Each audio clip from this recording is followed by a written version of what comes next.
Agradezco participar en este encuentro del ciclo de lecturas Borges que organiza Lectura Mundi con el auspicio de PEN, Escuela de Humanidades de UNSAM, Anfibia, IDAE, Centro de Estudios Latinoamericanos, bueno, todos bajo este paraguas generoso y prolífico que es UNSAM, la Universidad de San Martín.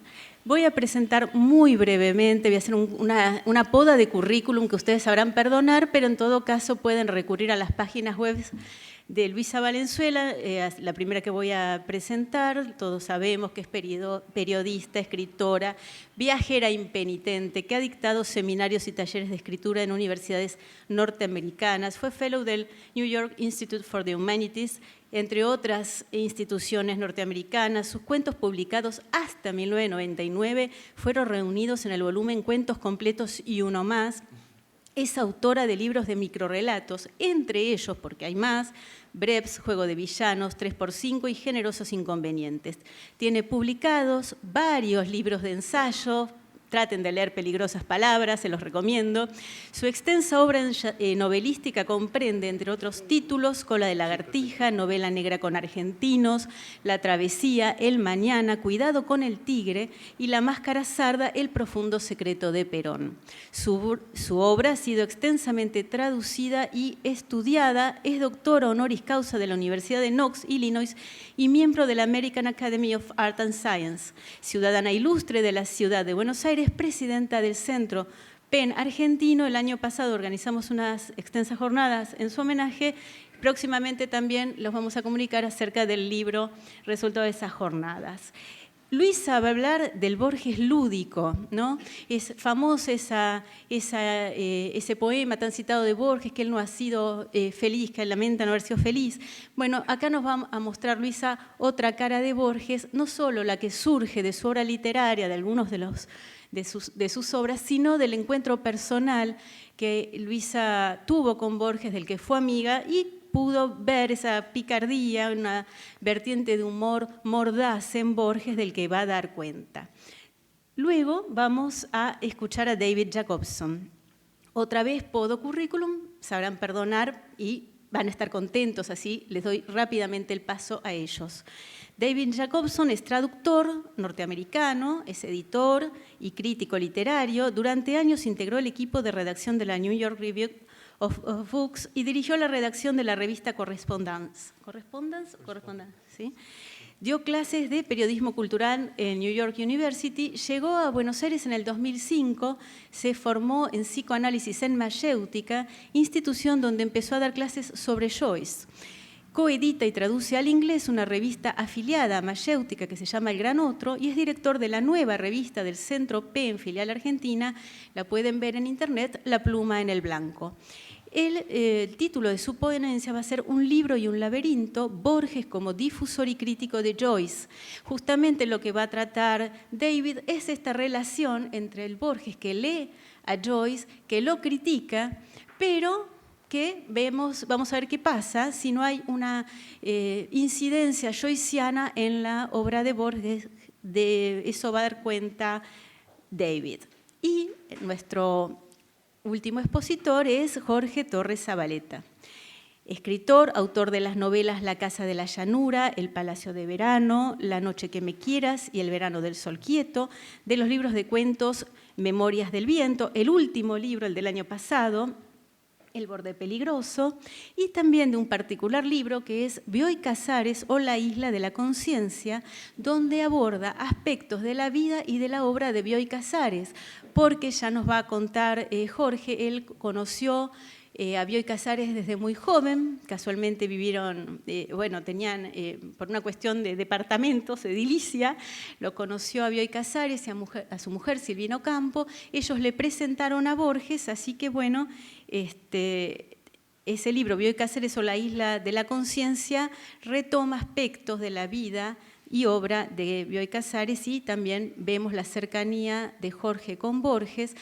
Jorge Torres Zabaleta, además, es actualmente vicepresidente de PEN, filial argentina. Él se va a referir en su ponencia titulada Borges y el plagio a Pierre Menard, autor del Quijote, ¿no? A una forma de escribir y de leer.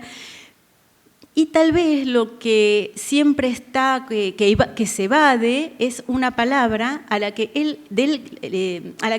plagio, ¿no? La palabra que no va a evadir Jorge, ya veremos cómo en su ponencia. Así que disculpen si me extendí, quería festejar y celebrar a los que van ahora a comenzar. Luisa. Bueno, muchas gracias Irene Schickauer, muchas gracias Mario Greco y agradezco a todos ustedes la feliz fusión de la muy prestigiosa UNSAM y sus centros de literatura, Anfibia, Lectura Mundi, entre otros, con nuestro centro PEN argentino. Y digo feliz porque voy a hablar de Borges feliz. Como bien dijo Irene, hay unos versos de Borges que muchos suelen repetir como si lo pintaran de cuerpo entero. Ustedes recordarán, he cometido el peor de los pecados que un hombre puede cometer. No he sido feliz que los glaciares del olvido, etc. Así comienza el soneto El remordimiento para concluir. Me legaron valor, no fui valiente, no me abandona. Siempre está a mi lado la sombra de haber sido desdichado. Y pensar que yo, por culpa de Borges, creí que la risa estaba en el corazón de la escritura y por eso quizá acabé siendo escritora. Aquel que era llamado cordialmente Giorgi frecuentaba la casa de mi infancia, donde solía armarse algo así como un salón literario, descontracturado y alegre. En esos tiempos todos, incluida mi madre Luisa Mercedes Levinson, Lisa, decían que Borges nunca sería reconocido por el público en general, que era un gran y deslumbrante escritor para escritores, y se sentían privilegiados de conocerlo y leerlo. Borges, por su parte, nunca se privó de alimentar esa teoría, insistiendo que añoraba la edición de su primer libro, que llegó a vender 17 ejemplares, cosa que le permitiría darle la mano a todos los lectores si quisiera. Se divertían mucho Lisa y Giorgi, y al regresar de unos paseos estrambóticos y nocturnos por los puentes de Constitución, lugar que los fascinaba a aquel Borges aún bastante evidente y siempre muy sensible a su entorno, volvían muertos de risa. Volvían no describiendo los sórdidos lugares que habían recorrido, sino riendo a carcajadas por las cándidas cuartetas pícaras, bastante sucias, que se les había ido ocurriendo en el camino. Después en secreto, si quiero, se las digo. La niña que era yo en aquel entonces se sentía bochornada por tamaño infantilismo. Mi propia madre y el admirado escritor de los escritores. Por favor. Las cosas eran así, y de otra manera, por fortuna. Pero conservo una imagen de Borges nunca del todo desmentida a lo largo de los largos años, y a pesar del enorme respeto que supo infundir con su presencia. Conservo la imagen del tímido y querible pícaro, quien con el tono más imperturbable lanzaba sus agudezas, no siempre inofensivas, pero siempre deslumbrantes. Y volviendo al soneto El remordimiento, temo que fue el que inspiró aquel burdo poema, no sé si lo recuerdan, es que el burdo poema apócrifo, que en distintas versiones tantos lectores tomaron por auténtico, quizá porque el genial maestro se lamentaba de no haber hecho lo que hacemos los simples mortales sin talento. Comer más dulce de leche, por ejemplo. Pero yo trabajé, el andar en pata ya es otro motivo de relectura. El motivo de relectura del dulce de leche es porque me recuerda a un encuentro con Borges que estábamos comentando así sabores, y él dice, pero el dulce de leche es rico, rico, rico como el arroz blanco. Y todos reímos y él también. Cantidad de frases irónicas de Borges que se han ido cosechando a lo largo de encuentros casuales. ¿Qué pasará cuando se den cuenta que soy un fraude?, solía decir, o un impostor. Y después a esa simple pregunta un poco inocente le decía, a veces, cuando le preguntaba a gente que lo encontraba por la calle, ¿es usted Borges? Y le decía, a veces. Y no mentía. Basta con leer esa joya que es Borges y yo. Recordemos, al otro, a Borges, es a quien le ocurren las cosas. Yo camino por Buenos Aires y me demoro, acaso ya mecánicamente, para mirar el arco de un zaguán y la puerta cancel. ¿Habrá dejado que las cosas de la risa le ocurran a Borges o al yo que camina por los puentes de Constitución, por ejemplo? Alrededor de 1953, George y Lisa emprendieron la aventura de escribir un cuento en colaboración. Esas tardes se aislaban en el comedor de nuestra casa en Belgrano y yo solo podía oír las risas. Cuando emergían muy circunspectos, consultaban al adolescente sabionda que andaba rondando por ahí. Los apellidos Zunino y Zungri, ¿te parecen lo suficientemente ridículos? Y yo no sabía qué decir. Zunino y Zungri eran los dueños de la destapadora de cloacas a la que estábamos abonados, esos eran los tiempos, benemérita empresa que tenía el poético y oximorónico nombre de La Flor de la Primavera. Yo habría asumido entonces e incorporado que eso de escribir es una tarea dichosa. Y pasaron años y años y más años, encuentros y desencuentros con el maestro. Y cuando pienso en él, una de las imágenes que me vuelve a la mente es la de dos figuras casi etéreas, vestidas de blanco, de un color marfilino, materializándose cierto mediodía de primavera, 1984, en el patio trasero de un restaurante italiano en Nueva York, en pleno Greenwich Village. Habían atravesado el purgatorio de una infinidad de mesas vacías, el infierno de las cocinas y finalmente habían aterrizado cerca de los árboles del backyard. Eran Borges y Beatriz, perdón, quise decir María. Recorriendo la ciudad de Nueva York habían sido atrapados por la promesa del paraíso, palabra que, como es sabido, significa jardín cerrado. Hacía tiempo que no los veía, pero no me sorprendió encontrarlos con absoluta casualidad en ese inverosímil lugar. Borges y María Kodama acababan de llegar de California y no dejaron de hablar sobre su vuelo en globo. Él estaba eufórico y contó que María, que siempre estaba leyendo el material más inesperado, lo descubrió en las páginas amarillas de la guía telefónica.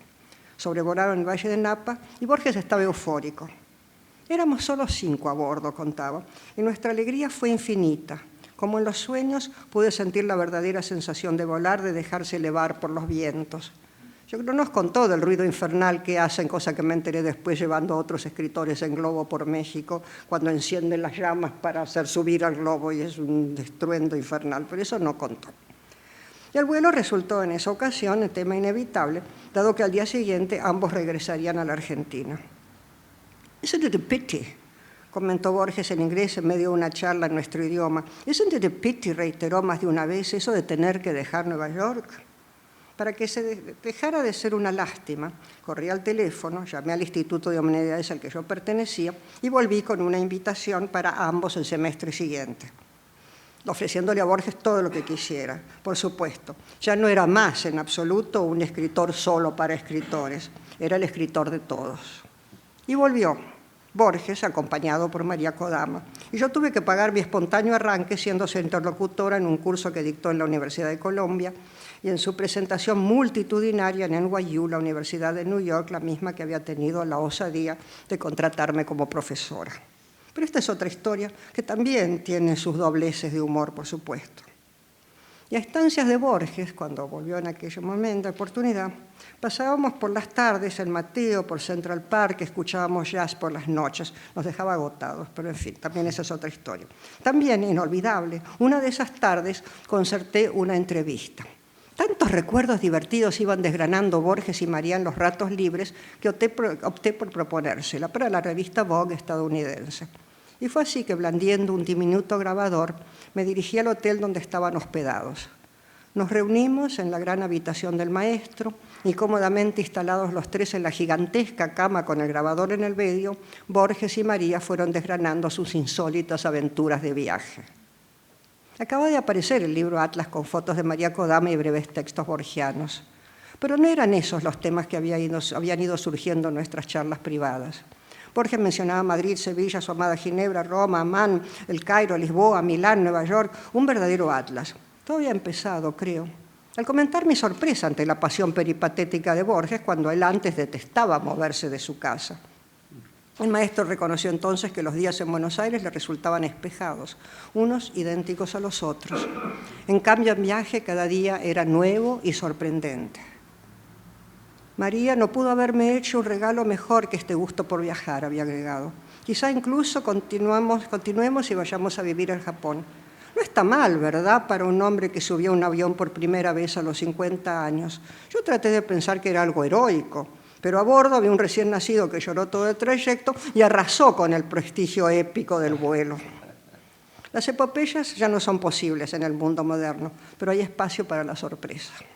En cierta oportunidad, una conocida cantante japonesa decidió volar con ellos de París a Roma para cantarle a Borges al oído. «Qué extraño», le diría más tarde a María. «Mientras la señora entonó mis milongas, sentí telarañas en mi rostro. Mis versos están tan envejecidos».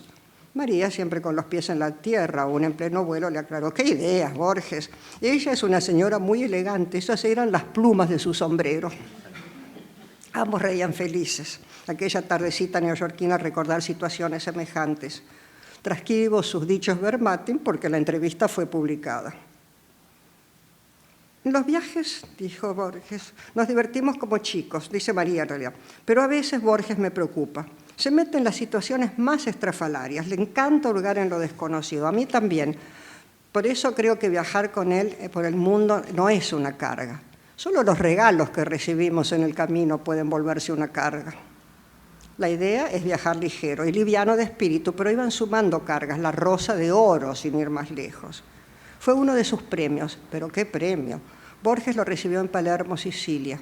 Una rosa grande en plena floración revelaba en el centro el rostro de una mujer, oro sólido. Borges insistió en no despacharla por correo, en llevarla con ellos como señal de respeto a sus oferentes. Desde Palermo a Venecia, de Palermo a Tokio, donde fueran. María estaba aterrorizada con la idea de que alguien pudiera robar la rosa. Para colmo, en Venecia, Borges recibió una valiosa colección de medallas conmemorativas. Y María daba vueltas con todo ese tesoro a cuestas mientras Borges se burlaba de ella, según se quejó una tarde. Y dichoso e inconsciente del destino de María, Borges hablaba sobre el nirvana en el monasterio de los 47 ronines. Disfrutar del aquí y ahora quizá resultó ser la fuente de juventud de Borges. En Madison, Wisconsin, fue él quien propuso comprar máscaras para la fiesta de Halloween. Se puso una de lobo y entró en la casa exclamando: «El hombre es el lobo del hombre», en latín, por supuesto, ya que era un ambiente académico. En algún momento de esa entrevista, Borges contó que 40 años atrás, una señora inglesa, al leerle las hojas de té, profetizó que él se ganaría la vida como conferenciante y viajando. Y él casi se muere del susto. Ahora que reescribo la escena, que la reproduzco, sospecho que quizás sé quién fue esa señora inglesa. Mrs. Aves, una vidente muy aguda que vivía a la vuelta de nuestra casa en Belgrano. Lisa solía frecuentarla. ¿A raíz de qué proyecto o con qué duda habrán ido juntos a verla? La profecía y la literatura suelen darse la mano. La ha pasado a todos los escritores y escritoras y sospecho que a Borges más que a ninguno. Puedo citar un ejemplo personal, si bien algo forzado. Fue durante el lanzamiento de su último libro, Los Conjurados. Sí, el mismo libro, tras la minuciosa presentación de Raúl Castañeno, Borges, al tomar el micrófono, dijo: «Caramba, se ve que el profesor Castañeno ha leído mi libro muchas veces. ¿Qué puedo agregar yo que lo escribí una sola?». Esa noche se ve que estaba de ánimo jocoso, porque cuando fui a saludarlo me retuvo la mano diciendo: «¿Sabe, Luisa? Usted y yo hemos escrito un cuento con el mismo argumento». Me aterré. Siempre lo he admirado profundamente, pero creí no haberlo imitado jamás. Haciendo gala de su beta lúdica, Borges me tranquilizó: «Los dos hemos escrito sobre el acto sexual». ¿Qué le habrá leído María?, pensé yo, de lo que yo escribí, pero Borges agregó enseguida: «Mi cuento», me aclaró, para desasnarme de una vez por todas, se llama La secta del Fénix. Dejo al amable público que corra a leerlo y redescubra el secreto del secreto con mayúscula. Y cito: «No hay palabras decentes para nombrarlo, pero se entiende que todas las palabras no nombran, o mejor dicho, que inevitablemente lo aluden. Y así, en diálogo, yo he dicho una cosa cualquiera y los adeptos han sonreído o se han puesto incómodos, porque sintieron que yo había tocado el secreto». Pasaron más de 30 años desde esa escena memorable para mí, solo para mí. Pero hoy, al escribir esta breve memoria, pienso que sí, yo habría de escribir un cuento borgiano, de la manera más intencional del mundo, respondiendo a una convocatoria de Josefina Delgado a varios cuentistas por eso mismo. Reescribir un cuento de Borges, hablando del plagio, Y por favor no lo confundan con el tristemente célebre Aleph engordado. Yo pensé que lo más borgiano de todo sería no reescribir un cuento de Borges, sino todos. En breves líneas, claro está, y para colmo con el signo cambiado. Mi aporte se titula El otro libro y lleva por epígrafe el último terceto del soneto Ajedrez 2. Me encanta. Dios mueve el jugador y éste la pieza. ¿Qué Dios detrás de Dios la trama empieza de polvo y tiempo y sueño y agonía? Mi cuento habla de un libro que fue materializado de la biblioteca prohibida que está en todas partes y en ninguna. Dicho libro secreto, descubre la narradora para su consternación y pánico, es un volumen en octavo, encuadernado en tela, impreso en Madrid en 1782. Era un simple libro de cuentos muy antiguo, anteriores a la venida del maestro. Allí estaban, y no puedo creerlo, todas sus historias. Las leí tan por encima, tan anonadada por el susto que ahora solo puedo parafrasear algún argumento dejando de lado el estilo proverbial exacto de los cuentos. Recuerdo ciertos títulos: El intruso, La Alfa, La secta de la Medusa, Petra Minardi, autora de Las Silvas. No los voy a agobiar con todo el texto que culmina así. Podremos agradecerle al libro las fuentes de las que abrevó el maestro.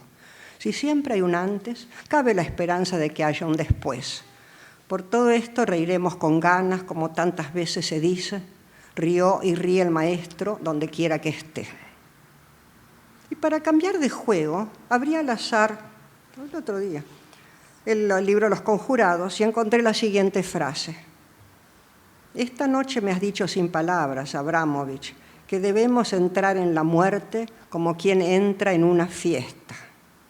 Y pienso en la muerte del maestro, que falleció en Ginebra el 14 de junio de 1986.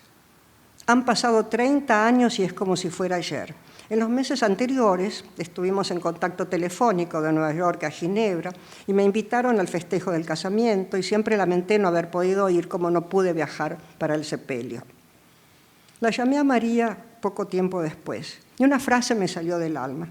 ¿Qué será del mundo sin Borges? Sin esa mente, pensé, esa mente en constante actividad, apreciable a simple escucha por quienes tenían la fortuna de acercársele. María supo consolarme. El mundo nunca estará sin Borges, me dijo, y tenía razón. Bibliotecas enteras se han escrito sobre él. Borges se ha vuelto palabra corriente. Por si faltaran pruebas, pienso en cierto taxista un par de años atrás. Camino a la Feria del Libro, algo estábamos comentando, no recuerdo qué, cuando tuve la peregrina idea de citar la célebre frase de los heresiarcas de Ukbar. Los espejos y la cópula son abominables porque multiplican el número de los seres, dijo. El tachero me corrigió.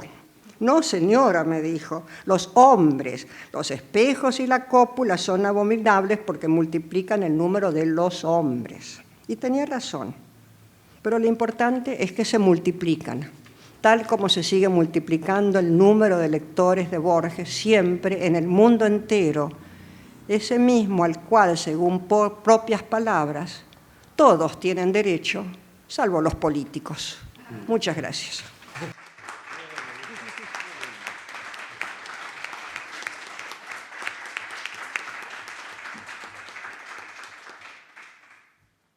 Noté que el periodo del mayor rechazo también del último importante Joyce de parte de Borges crítico coincidía o casi con esa aparente estela joyciana en ficciones. Por los que no lo conocen, voy a arriesgar un perfil muy general de Joyce.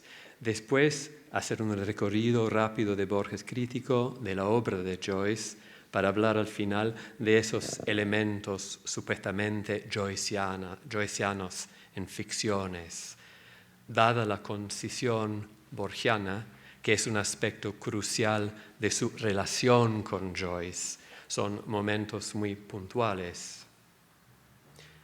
En un bar en París, un admirador le pide a Joyce permiso a besar la mano que había escrito Ulises. Cuidado, contesta, esta mano también ha hecho otras cosas. Ahí me parece hay algo de lo esencial de Joyce, a la vez solícito y travieso y travieso en advertirnos del enredo en todo de funciones, impulsos, intereses.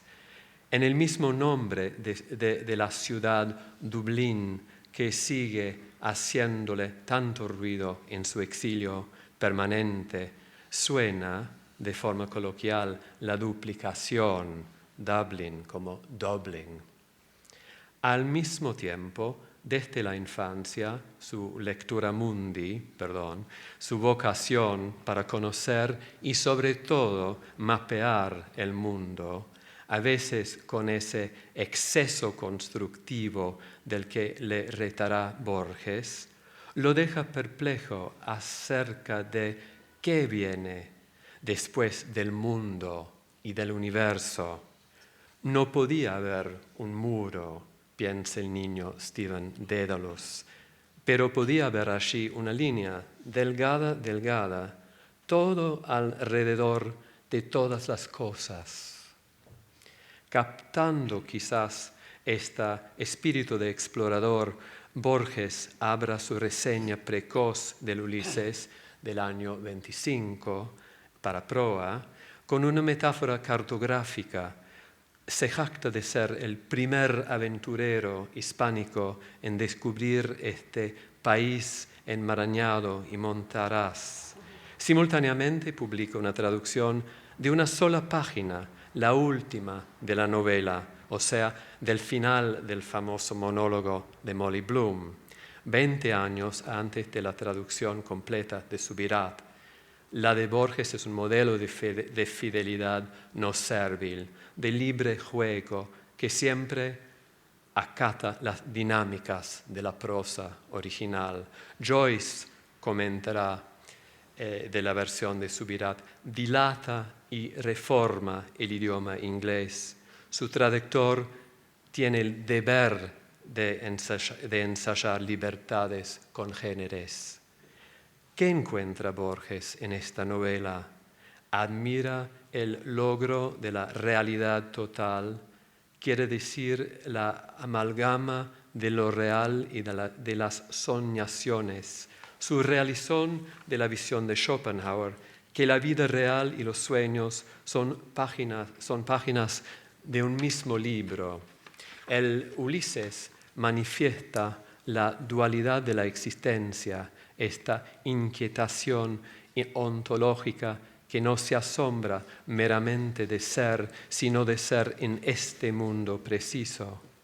Acá debo explicar que para los no iniciados en la obra de Joyce, que más allá de reconstruir el mundo preciso de Dublín en un día de junio del 1904, cada uno de los 18 capítulos tiene su órgano anatómico dominante, su color, su arte o técnica, su estilo retórico y, por supuesto, su aventura de Odiseo. Unos dirían también su tema bíblico. Frente a estos arcanos, el reseñante queda optimista. De aquí 10 años, ya facilitado su libro por comentadores, disfrutaremos de él. Manera para de admitir que hasta ahora de mucho no disfrutamos. Ya en un segundo párrafo admite no haber leído todo. Confieso haberlo practicado solamente a retazos y sin embargo sé lo que es. En la década siguiente sabrá más lo que es, o por lo menos a qué se refiere. Concede, a primera vista es caótico, pero con la ayuda de la guía descubrimos sus estrictas y ocultas leyes. Concesión momentánea. Aún en su fragmento sobre Joyce, publicado en Sur en febrero del 41, un mes después de la muerte de Joyce, Borges sigue deplorando la elaboración excesiva de la novela, ante todo el notorio paralelismo homérico, pero agrega, como ningún otro escritor, Joyce es menos un literato que una literatura. Lo es increíblemente en el compás de un solo volumen. Sin embargo, único entre los pocos autores de esta categoría borgiana suprema. El Joyce de Borges es una literatura virtualmente sin obra. La plenitud, dice, la plenitud y la indigencia convivieron en Joyce. A falta de la capacidad de construir, debió suplir con arduas simetrías y laberintos. Arquitectura ampulosa que anticipa las llamadas simetrías inútiles en cuentos borgianos como La muerte y la brújula.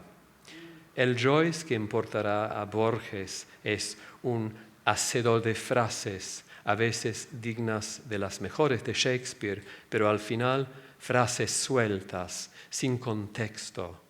Lástima, comentará Borges en el 65, que gastó su innegable genio en la novela. Sin duda, la mentada gama de estilos es el aspecto que más vincula a Joyce con la casi primera producción narrativa de Borges, Historia universal de la infamia. En ambos, exorcismos de estilo, como dice Cabrera Infante, solo que mientras Joyce aborda el despliegue de estilos como operación militar, una táctica de tierra quemada, dice, Borges subsumirá sus máscaras al barroco, aquel estilo que deliberadamente agota o quiere agotar sus posibilidades y que linda con su propia caricatura. Eso del prólogo de los años 50 de la historia universal. Nunca refiero el Borges del año 25 a la Odisea de los personajes de Ulises, ni siquiera los dos principales. Tenía en este momento bastante en común, si no con el Joyce de esa época, por lo menos con el poeta aspirante Stephen Dedalus. Comparte una doctrina de la nadería de la personalidad, apuntada contra un yo vagabundo que cada segundo se transforma. Ensaya, como el Dédalos del despreciado retrato, posturas de política lingüística y cultural de la periferia que años después se consolidan en el escritor argentino y la tradición. Y Borges se muestra extrañamente reservado en su primer perfil biográfico del autor. Lo describe como si fuera otro Borges, como declarará al final de otra biografía sintética del año 37. Es muy alegre, muy conservador, está ciego. Lo define como hijo de una familia prócer, media verdad que calla lo más pertinente del caso. Una familia prócer, sí, pero caída en pobreza y desgracia por la disipación de un padre borracho, derrochador, patético. El desorden que inquieta tanto a Borges a nivel de forma literaria se extiende a lo personal. Los comentarios más extensos de Borges sobre Joyce coinciden previsiblemente con la salida de las dos grandes novelas, pero según ciertos biógrafos y estudiosos, justamente en estos dos períodos, los años 25 y 39, Borges todavía se obsesiona con un proyecto improbable, una novela larga, autobiográfica, erótica, síntesis y justificación de su vida y que se llamaría El Congreso, proyecto que se reduce a un mero cuento homónimo en el año 70, para decir que unos conflictos acerca de la novela en sí persisten y se superponen tal vez en su polémica contra Joyce por un lado y por otro, un año después, en el año 40, en su prólogo a la invención de Morel, contra la novela psicológica, dicha realista, herencia del pleno desorden de los rusos del siglo XIX. Pero notemos en este contexto que en el año 25 había nombrado Borges como único antecedente posible del Ulises las postrimerías de Crimen y Castigo. En su reseña de Finnegan's Wake no descubre en la opaca trama onírica de un tabernero que duerme más que un tejido de lánguidos retruécanos en una mezcla de idiomas europeos. 2 años antes, en la biografía sintética de Joyce, Borges subrayó que Ulises se había compuesto en los terribles años que van del año 14 a 21. La nueva novela, oscura y jocosa, sale a la víspera de otra guerra europea. Desde la época de su reseña de Ulises, Borges evoca a menudo para refutarla la nítida división de escritores que hizo Apollinaire entre estudiosos del orden y traviesos de la aventura. Insiste Borges que la tradición está hecha de una trama secular de aventuras, pero la última aventura poética de Joyce, con sus miles de palabras valijas, de hecho compuestas de unos 70 idiomas, marca un extremo intolerable. No era un nuevo capricho para Joyce. Ya desde el año 15 en Zúrich hablaba de buscar un idioma que estuviera por encima de todos los demás. Ya se quejaba de sentirse encerrado en una tradición, por deber limitarse al inglés. En el año 45, Borges, el ensayista, recombina orden y aventura para rendir alabanza a las secretas aventuras del orden. No hay fórmula, me parece, más lejana de la nueva forma que Joyce da al caos con su palabra valija emblemática, caosmos. Dados sus gestos previos de la brevedad como coto opuesto contra la proliferación joyciana, no me parece casual que la nota en sur se llame Fragmento sobre Joyce. Lo sorpresivo es que empiece, con mucha modestia falsa, dibujando un personaje propio, monstruo de una de las obras que no he escrito ni escribiré. En el fragmento, Borges justifica en una forma claramente pretextual su asociación de Joyce con Ireneo Funes, porque la consecutiva y recta lectura de las 400.000 palabras de Ulises exigiría monstruos análogos. El insomnio fatal del memorioso y la hipertrofia del velorio, el wake, son frutos para Borges de una misma incapacidad para condensar. Ya en su reseña del Ulises, Borges lamentó el hecho de que Joyce, contrariamente a la elipsis dramática shakespeariana, despliega la única jornada de su héroe sobre muchas jornadas de lector, como el Funes, que 2 o 3 veces había reconstruido un día entero. No había dudado nunca, pero cada reconstrucción había requerido un día entero.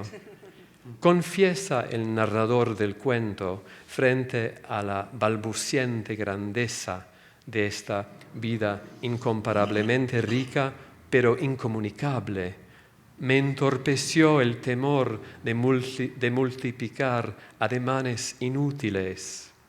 Frente al día y ahora a la noche joycianos, Borges consolida su minimalismo.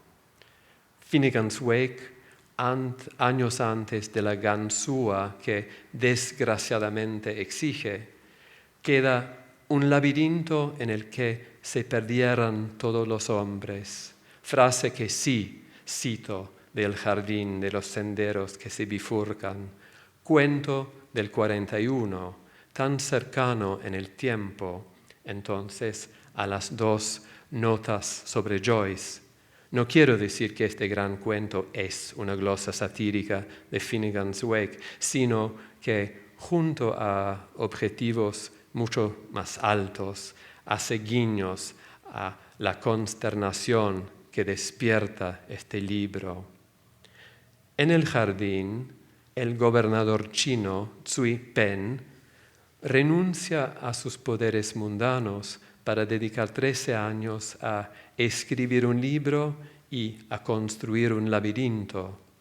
A pesar de la excelencia de Zui Pen como escritor, la publicación del libro resulta, como el populoso texto mismo, insensata. No juzgo verosímil que sacrificara 13 años a la infinita ejecución de un experimento retórico, comenta su bisnieto. Zui Pen fue un novelista genial, pero también fue un hombre de letras que sin duda no se consideró un mero novelista. Me había preguntado, le responde Stephen Albert, el estudioso inglés que descifró el enigma del libro, ¿de qué manera un libro puede ser infinito? No conjeturé otro procedimiento de él, de un volumen cíclico, circular, un volumen cuya última página fuera idéntica a la primera, con posibilidad de continuar indefinidamente. Experimento retórico, la fábrica de Pans a la cual Joyce, genio puramente verbal, según Borges, desgastó 17 años, forma circular, el Wake termina con la palabra the, para volver al principio. Y es casual que se llama Stephen, el erudito inglés, o Pen, el gran escritor que recuerda la autocaricatura de Joyce como Shem the Penman, Shem el escriba. En todas las ficciones, razona Stephen Albert, cada vez que un hombre se enfrenta con diversas alternativas, opta por una e elimina las otras. En la del casi inextricable Zui Pen opta simultáneamente por todas, crea así diversos porvenires. Al encontrar en este momento una forma narrativa propia, Borges, me parece, despide burlando lo que para otros lectores representa el porvenir, el ejemplo supremo de la obra abierta contemporánea.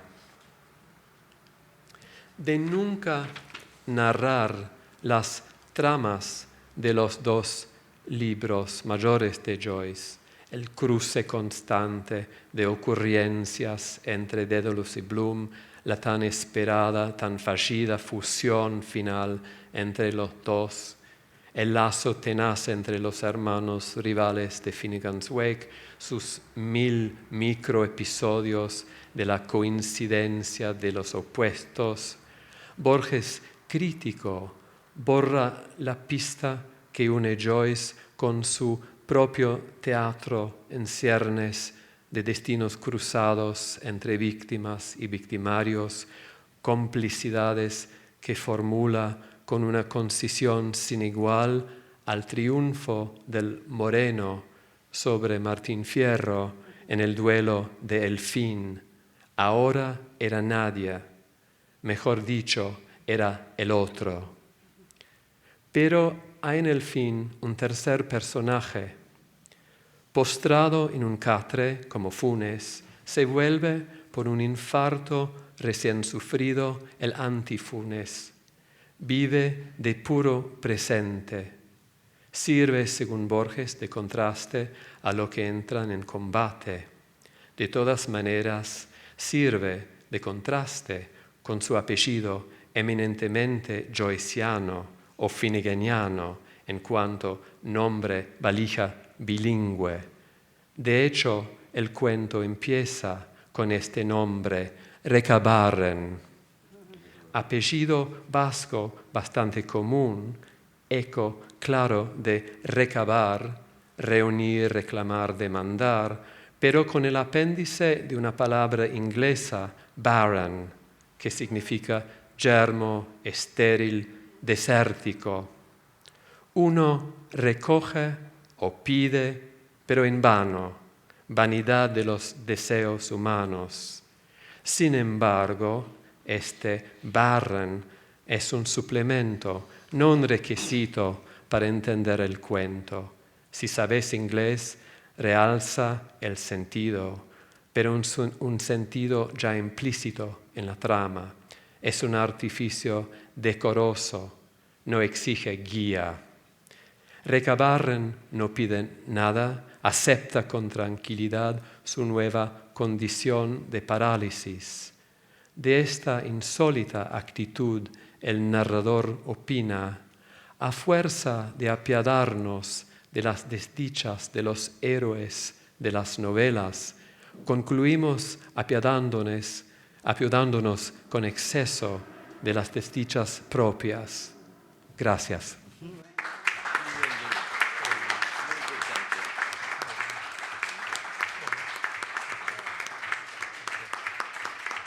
Al texto. Dice, Borges ha propuesto una nueva manera de leer, una colaboración activa del lector con el texto. A esta altura es casi un lugar común, un ineludible lugar común, aceptar que Borges ha propuesto una nueva manera de leer. Y la verdad es que por ser un lugar común aceptado, no deja de ser cierto.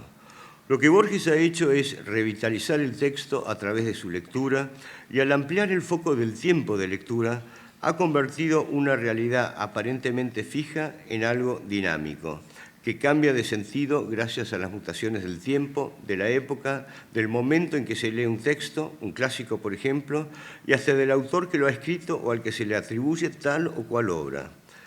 La literatura, dice Bioy en su prólogo a la literatura fantástica, está constantemente cambiando sus lectores y, como consecuencia, exige constantes cambios en la literatura. Pero estos cambios no implican, nos muestra Borges, solo cambios acerca de qué libros preferimos, cuyo sentido, insisto, va variando a medida que pasa el tiempo, sino acerca de cómo los leemos y cómo se refleja en ellos la época de su lectura. De manera que el mismo libro, leído en dos épocas distintas o atribuido a dos autores diferentes, nos dice distintas cosas que reflejan inevitablemente ese contexto distinto al de la aparición del libro, mientras el libro sigue su viaje por el tiempo. Decimos, entonces, que una de las grandes contribuciones de Borges es que ha inventado un nuevo género literario donde se entremezclan el ensayo y la ficción. En esta parte de su obra, porque como es sabido la obra de Borges tiene también cuentos que sin dejar el pensamiento de lado imitan la estructura de los cuentos clásicos, aunque sus finales abiertos siempre se abren al misterio a una segunda o tercera lectura. En esta parte de su obra, digo, estos irresponsables ejercicios de un tímido, como los llamó, Borges compone a mitad de camino entre el ensayo y el cuento, siempre buscando la brevedad, falsas reseñas de libros o autores que no existen y que sirven para proponer alguna de esas ideas que instalarán una nueva forma de lectura. Uno de los textos paradigmáticos es sin duda Pierre Menard, autor del Quijote. Este es, como digo, uno de los cuentos más característicos de Borges y propone un escritor cuya meta es reescribir exactamente el Quijote, escribirlo como está escrito. Borges, lector de la Enciclopedia Británica, autor de reseñas, prefiere para este tipo de historias escribir la reseña de un libro a escribir el libro entero. Cita el Sartor Les Sartos de Carlyle, que tiene la desventaja de ser un libro entero que trata de un libro que no existe y así suma en vez de disminuir. Borges, en cambio, finge que el libro o el escritor existe y simula reseñarlo para eludir el tedio de escribir una obra larga, la original, tedio laborioso que se extendería al lector. De esta manera, Pierre Menard es la reseña sobre la obra y el destino literario de un escritor que se propone una tarea aparentemente imposible, escribir de nuevo el Quijote, y que lleva a cabo en parte, de todas formas una proeza, ya que la vida humana con sus plazos cortos conspira contra los planes más ambiciosos. Yo solo quiero resaltar en cuanto a Pierre Menard que además de la paradoja acerca de la intención del escritor, hay otra paradoja oculta de la que se ha hablado poco y nada. Y el objetivo de estas líneas es traerla a la luz, porque me parece que traer acá esa paradoja puede iluminar un poco una idea casi fantástica del cuento al que nos referimos. En efecto, Pierre Menard es una especie de cuento fantástico. Se trata de una empresa imposible, pero que sin embargo está tan circunstanciada, racionalizada, diría Freud, que se vuelve casi posible, en todo caso probable para los lectores. Borges propone en su cuento, a través del discípulo relator de la historia, que la empresa imposible se ha vuelto posible. Para ello, el discípulo corifeo propone una cantidad de razones cuya acumulación vuelve plausible a la empresa. De esta forma, la tarea imposible es circunstanciada, respaldada por esa cantidad de razones que le dan a la empresa de Menard un aura de probidad y de honestidad intelectual. Borges nos dice, hablando del Quijote: he encontrado días pasados una curiosa confirmación de que lo verdaderamente nativo suele y puede prescindir del color local. Encontré esta confirmación en la historia de la declinación y caída del Imperio Romano de Gibbon. Gibbon observa que en el libro árabe por excelencia, en el Alcorán, no hay camellos. Yo creo que si hubiera alguna duda sobre la autenticidad del Alcorán, bastaría esa ausencia de camellos para probar que es árabe. Fue escrito por Mahoma y Mahoma, como árabe, no tenía por qué saber que los camellos eran especialmente árabes. Eran para él parte de la realidad, no tenía por qué distinguirlos. En cambio, un falsario, un turista, un nacionalista árabe, lo primero que hubiera hecho es prodigar camellos, caravanas de camellos en cada página. Pero Mahoma, como árabe, estaba tranquilo, sabía que podía ser árabe sin camellos. Creo que los argentinos, dice Borges, podemos parecernos a Mahoma, podemos creer en la posibilidad de ser argentinos sin abundar en el color local. Antes de proseguir, otra observación de Bioy, en el prólogo que escribió para la antología de la literatura fantástica, se refiere al tipo de ficción que está creando Borges. Un nuevo género literario que es tanto ensayo como ficción. Son ejercicios de incesante inteligencia y afortunada imaginación, dice, que carecen de toda languidez, de todo elemento humano, tanto patético como sentimental, y están dirigidos a lectores intelectuales interesados en filosofía y casi especialistas en literatura. En ese sentido, creo que tantas críticas, comentarios y glosas sobre los pensamientos y razones de Menard y su discípulo oscurecen o eliminan uno de los hechos centrales del cuento. Y para volver al punto principal, creo que la gracia de Pierre Menard, autor del Quijote, se asienta en la siguiente paradoja que quizás no haya sido suficientemente observada. Si prescindiéramos de todo el aparato crítico, de la solemnidad del discípulo, de las palabras y obras de Menard, no sería tan raro que viéramos en Pierre Menard, autor del Quijote, un tall story, una muy sofisticada y elaborada broma literaria, donde, por una combinación de vanidad y de solemnidad del discípulo y admirador del autor y los demás personajes de los cenáculos literarios, coinciden en presentar como una obra original lo que sin tanta hojarasca no es más que un plagio realizado por un literato mediocre. Plagio es la palabra ausente de Pierre Menard. Es tan solemne el escritor discípulo y emite tantas confidencias acerca de los métodos de su maestro para escribir o inventar de nuevo la obra de Cervantes que la palabra fatal va quedando inexpresada. Plagio, a tall story, una broma increíble, glorificada, respaldada por buenas razones intelectuales, más que buenas, atractivamente probables, que hacen que el lector soslaye la posibilidad de que Menard sea un fraude, un falso gran hombre, un falso gran escritor, un falso Aleph.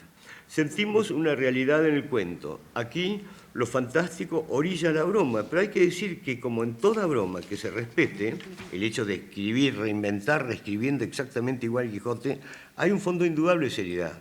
De esa manera, el falso Menard se parece un poco al falso Aleph del cuento de Borges del mismo nombre. Y aquí aparece, me parece, la razón por la que Borges elige un narrador degradado para contar su historia.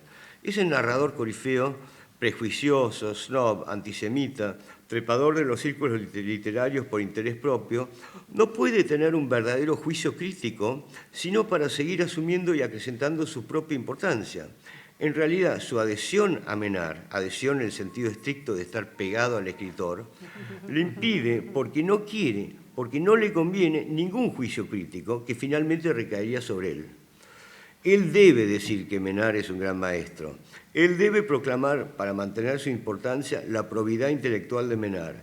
Y así es como, en la anécdota del camello, el caso Menard funciona como funciona el camello de Mahoma. El tema narrado, el tema silenciado, es tan propio, tan preexistente, que así como ocurre con los camellos, porque son del lugar y por eso mismo tan normales que no es interesante mencionarlos, en el caso de Menard y su discípulo, la palabra plagio no se menciona. Para nada, porque en el fondo es tan evidente como los camellos del Corán y forma parte del paisaje, aunque no se lo mencione. Sin el aparato crítico, el hecho sería más que evidente. Recordemos que el texto de ambos libros, el Quijote original y el Quijote Menard, es el mismo, pero, y aquí viene el gran invento de Borges, las razones por las que varía la lectura son tan buenas que ese camello del plagio es, digamos, soslayado, obliterado, y así Borges instala un aleph que es en parte verdadero, porque las razones de la renovación de la lectura sirven y son innovadoras, y en parte falso, ya que esa empresa de escribir de nuevo el Quijote sigue siendo una empresa manifiestamente imposible. Y eso es lo que nos da la impresión de que se trata de un cuento fantástico. De esta manera, la palabra plagio o copia literal con la firma del escritor Menard, que es la primera palabra que habría surgido si no existieran todas esas razones críticas del discípulo admirador de Menard, es la única que no se menciona en el cuento, que funciona como sinopsis de ese autor, que sin duda es uno de los grandes inventos de Borges. Vemos también que el mismo mecanismo se repite en la Aleph. Recordemos que el relator de la Aleph es un Borges degradado, bastante mezquino y rastrero. De paso, aclaremos que Carlos Argentino Daneri es también otro falso Aleph, un escritor que se propone otra empresa imposible, verificar centímetro a centímetro toda la redondez de la Tierra, lugar a lugar, de la misma manera en que Menard se propone reproducir, copiar, reinventar cada palabra del Quijote. Así que hay un nexo conceptual entre los cuentos. La empresa de Daneri está facilitada por la Aleph, verdadero o falso. La empresa de Menard por la bibliografía del escritor, las razones expresadas por el discípulo y el mismo texto del Quijote de Cervantes.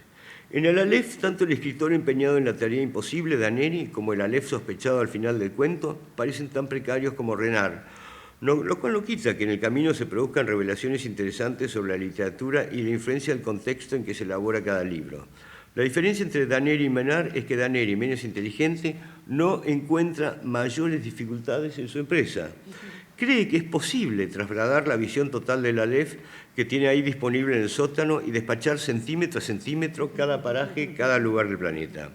Así, a través de una especie de absurdo minimalista, Daneri se acerca al Ramón Bonavena de Bustos Domecq, cuya gran obra, de varios volúmenes, titulado Nor-Noroeste, describe el ángulo nor-noroeste de su escritorio con los objetos que se apoyan sobre el mismo.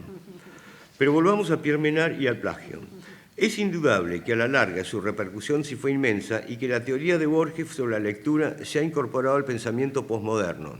Como un ejecutante de jazz que compone y descompone la melodía original, el postmodernismo juega con lo recibido y lo reinventa en su ejecución. El postmodernismo implica una conciencia juguetona de los tópicos literarios y, por lo tanto, una vuelta de tuerca a los géneros, quizás inspirado en parte en lo que hizo Borges por la literatura fantástica, la novela policial y hasta la ciencia ficción, al entremezclarlos con planteos estéticos o metafísicos. Y la verdad es que hasta ha habido una exageración basada en esto en cuanto a la autoría de los textos, porque Pierre Menard tiene mucho que ver con eso, la autoría de los textos. Indudablemente hay una idea de que en cierto sentido es lícita la apropiación, el saqueo, digamos, de ideas anteriores, libros y palabras, ya que en el conocimiento de los mismos se funda la idea de la cultura, que consiste en una acumulación y reelaboración de ideas, palabras y conceptos que son patrimonio cultural de la humanidad, y hay obras que se hacen con esa historia. Y sin embargo, ¿a dónde nos lleva esta idea, esta teoría, si la aplicamos al extremo? Quizás lleguemos a la idea de que es posible, como Menard, apropiarse de cualquier cosa, con cambios mínimos, que solo basta firmarla con nuestro nombre y decir que, gracias a la coma o la frasecita que intercalamos, es una obra distinta. Ahí nos diferenciaríamos del gran maestro Pierre Menard, puesto que nos dio un Quijote exactamente igual al original, sin una sola coma de diferencia, lo cual quizás sea una evidencia de su probidad. De no ser así, como ocurre en cierta forma con el mundo de Tron, que invade nuestro mundo que damos en llamar real, la realidad se llenaría de una cantidad de libros con variaciones insignificantes o mayúsculas respecto del original. Creo que ese hecho nos obliga a reflexionar acerca de qué pensamos sobre esta posibilidad de un solo libro con las variaciones de muchos autores. Yo no tengo la respuesta a este problema. Sé que hay gente mucho más tajante que yo, que cree que la copia es copia, es decir, un simple plagio, y que por más agregados que se le hagan a una obra, el dilema se puede resolver en acciones legales y que ahí termina la cuestión. Yo más bien me digo que los autores tenemos que tener un poco de sentido del ridículo y que cuando no hay mucho que decir, cuando no hay un mundo propio, suceden cosas que tienen más que ver con un alarde ingenioso, lo que llamamos ocurrencia, es decir, una idea sin mayor compromiso personal que con la creación de obras más o menos autónomas. Se me objetará que cada una de estas obras derivadas pueden ser consideradas como propias. Yo entonces podría citar el caso del Wasteland de T.S. Eliot, que incorporando de vez en cuando frases de la literatura inglesa, el Thames, Sweet Thames, de Spenser, por ejemplo, creó uno de los poemas más personales e importantes del siglo XX, ayudado, es verdad, por los cortes que le sugirió Ezra Pound, a quien le dedica el libro y que llama Il miglior fabbro. The Wasteland es una obra autónoma, aunque incorpore la tradición de la poesía y la prosa inglesa, y lo mismo ocurre con Ulises. Creo que el punto es, entonces, hasta cuándo uno es un hacedor, como diría Borges, o si quieren, expresiones que considero válidas, un artífice o hasta un fabricante, y cuándo es simplemente una especie de chistoso ocurrente. Yo diría que la diferencia consiste en este punto que para mí es central. Si gracias a los agregados asistimos a la fundación de un nuevo organismo autónomo, suficiente en sí mismo y que es una consecuencia de la nueva situación, o, en el peor de los casos, si el original y, por cierto, también el agregado pueden tener cada uno por su cuenta una existencia independiente. Tengo la idea de que si no se cumple ninguna de esas dos condiciones, la discusión se transforma en lo que en los años 70, para descalificar a Borges, se llamaba una discusión bizantina. O sea, aquello que, perdónenme la expresión, vulgarmente llamamos partir un pelo en cuatro. Yo tengo con respecto a todo esto una imagen que me viene del campo. Pienso en ese pequeño bichito, no muy grato, la garrapata, que necesita de un organismo más grande para existir. Es decir, que cuando la imitación o la copia es parasitaria, está adherida y no tiene, por más que haya una cantidad de razones o buenas intenciones, con el caso de Menard y otros copistas, y no tiene la posibilidad de una vida independiente, la obra de arte ya no es una transformación y una metabolización de productos anteriores, sino una simple adyacencia y, en el peor de los casos, una usurpación. No llega a la categoría del vampirismo porque el adherente es insignificante de por sí, como lo es una garrapata. Se me dirá, pero si es una simple ocurrencia. Bueno, de acuerdo, quizás no sea grave, pero en ese caso no digamos que tiene la dignidad de una obra autónoma, por más influencias que tenga. Una garrapata siempre es una garrapata, y su vitalidad y razón de ser está en ese organismo mayor al que se adhiere. Sin eso, la garrapata no tiene vida propia.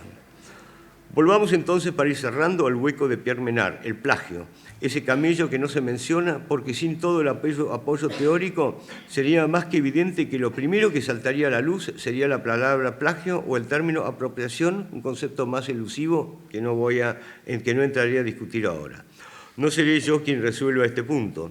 Para mejor orientarme, diré que creo simplemente en algo parecido al common law, es decir, en el contexto de nuestra época, considerar las cosas caso por caso y que cada uno de nosotros se avenga con su conciencia y su honestidad intelectual. Ciertamente Borges, un hombre hecho de literatura, fue verdadero y genuino en todo lo que escribió, porque solo él podría haber escrito su obra. En ese sentido, Borges, que conocía todos los repliegues de la literatura y frecuentó todos los géneros menos la novela, pero eso sería tema para otra discusión, hizo una obra que, muy lejos de las paradojas de Pierre Menard, es original, genuina e independiente y que hoy tenemos la oportunidad de releer, repensar y celebrar. Muchas gracias.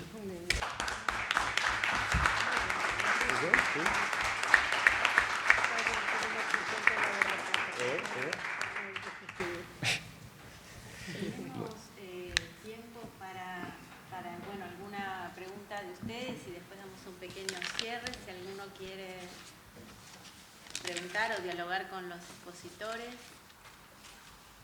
¿Alguno de ustedes podría responder por qué Borges, de la obra de Faulkner, decidió traducir Palmeras Salvajes? ¿Qué Borges? ¿Qué compañeros son? ¿Por qué Borges, de la obra de Faulkner, decidió traducir Palmeras Salvajes? Yo tengo una respuesta lateral a eso. Aparte de que Palmeras Salvajes me parece extraordinario. Lo tradujo Leonor, lo firmó Borges porque a él se lo habían encomendado. Entonces la firma, así como Cortázar, Aurora Bernardes firma algunas traducciones de Cortázar, Borges firmó la traducción de Palmeras Salvajes hechas por su madre. Eso él lo contaba, sí. Ah, lo contaba. Él lo Sí, contaba el tema así de en Borges y círculos, la lo traducción. contó en círculos muy privados. Él la Lo tradujo él. mismo con Virginia Woolf, ¿no? Él y la La- traducción la- tenía la- sus la cosas, tradujo ¿no? la madre, Con claro. Orlando, un cuarto propio, que tradujo la madre, que tradujo él.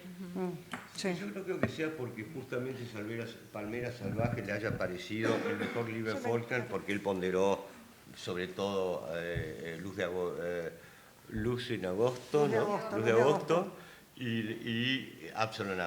Eran las dos novelas que él prefería. Le habrán encargado. Le habrán encargado y lo ha hecho y fue una suerte Lo que hizo lo hiciera. Leonor, en Y lo realidad, hiciera Leonor. Lo hizo Leonor, pero Y él a lo mejor lo habrá supervisado un poquito. es muy posible, sí, pero Leonor era brillante también, así que... Claro. Sí, sí.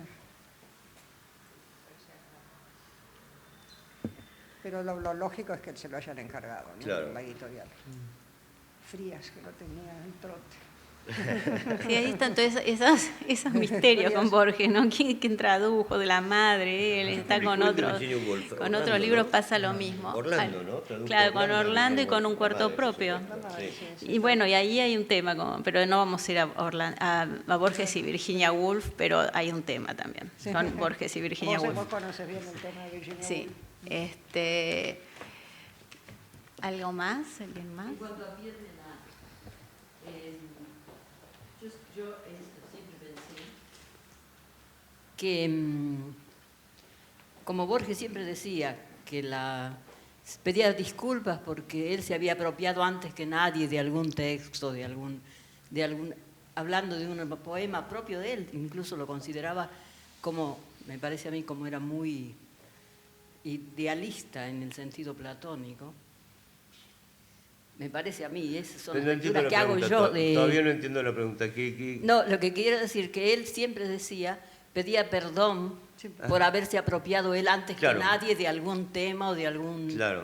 Entonces pensaba yo, si no será que Borges consideraba que una vez que ya la obra estaba ahí, digamos, está puesta en el mundo, si no, cualquiera podría sentirse con el derecho de apropiarse. Sí. Es decir, él le parecía y indudablemente, pensaba eso. Una de las cosas que él dice es que seas vos, que sea yo, que sea... Da lo Sí, mismo no, en el no, lo fondo, mismo, sí. porque, digamos, Claro. no prueba nada. Pero en realidad acá lo que estoy tratando de comentar es una parte del cuento que me pareció que lo que respaldaba las razones de Menard era lo que convertía a Pierre Menard en un cuento fantástico. Y lo que lo convierte en un cuento fantástico es lo que nos hace decir que lo que nos hace no pensar en el hueco ese de la palabra plagio, ¿no? Porque literalmente es un plagio. ¿Ves? Claro, Vuelvo a ese razonamiento. a esa postura. Pero Borges está en todos lados y es una suerte que tengamos el privilegio de discutir sus ideas y su literatura. Sí, a manera de cierre, si hay alguna otra pregunta, alguna otra intervención del público. Si no, yo fui tomando algunas notas como para dar un cierre, a ver si entre los tres expositores había alguna línea así que conectaba. No era fácil porque, bueno, sabía un poco el tema de cada uno, pero no había escuchado las ponencias completas, ¿no? Entonces, pero bueno, ya con el título uno tenía una idea, ¿no? Y el tema del lo original y la copia, por ejemplo, es un tema que anduvo circulando, ¿no? Y esa frase famosa de Derrida que todos escuchamos, aunque no hayamos leído mucho Derrida, es el original también es copia, ¿no? Y esta situación del doble en Borges, ¿no? Borges es Borges y es el otro al que le ocurren cosas, ¿no? Que también estuvo como circulando. Y cómo se entiende la literatura, y sobre todo la literatura del siglo XX, que es bien diferente, ¿no? De esos principios del siglo XX a la literatura que tenemos ahora. Y dijo una frase Luisa que me encantó, que es: la profecía y la literatura suelen darse la mano. Entonces, eso se vio mucho en el siglo XX, cómo todavía tratar de innovar, de llegar a una cosa totalmente innovadora, que eso es lo que logra Joyce en el Ulises, a partir de algo que es tomar, como vos decías, otras literaturas, ¿no? De tomar otros referentes. Y cómo a Borges lo mueve el hecho de no escribir la gran novela, que parecería ser que el otro Borges fue Joyce, ¿no? El otro Borges que dice David, que es el que quería escribir esa gran novela, que parecía que era la novela que finalmente escribió Joyce. Y daría para otro encuentro también ver justamente qué le pasaba a Borges, como qué le pasa a todos los contemporáneos, con sus contemporáneos cuando son tan innovadores, ¿no? ¿Qué le pasaba a Borges con Joyce? ¿Qué le pasaba a Borges, por ejemplo, con Virginia Woolf? Porque, a ver, todos ellos entre sí, a uno y otro lado del Atlántico, bueno, Joyce y Woolf no conociendo a Borges, pero siempre en ese siglo XX todavía con tanta posibilidad de innovación y de revolucionar la literatura, todos querían revolucionar las letras, era lo que los conmovía y los que los llevaba a todos.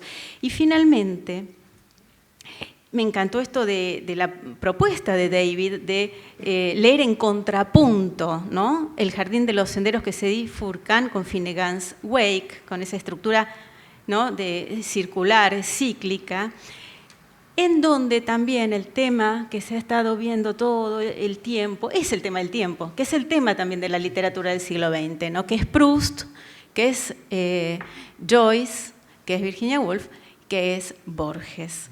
Entonces, ¿qué es esto del destino literario en el tiempo? ¿Qué es esto que hace que ahora, 30 años de Borges, volvamos sigamos siempre queriendo leer Borges, sigamos siempre queriendo volver a estos clásicos, ¿no? Es un poco, creo, parte de la propuesta de estas lecturas que organiza Lectura Mundi. Porque nos siguen conmoviendo estos clásicos que hace a un destino literario y que hace a que una obra perdure en el tiempo y nos siga como llamando. Bueno, me parece que las tres exposiciones fueron muy bellas, se complementaron, nos dieron para seguir mañana, ir a buscar las lecturas en contrapunto que propuso David, las que propuso Jorge, ir a leer otra vez Paul Menard después de lo que escuchamos, y bueno, y con Luisa también ver esto, que la profecía y la literatura suelen darse de la mano. Muchas gracias.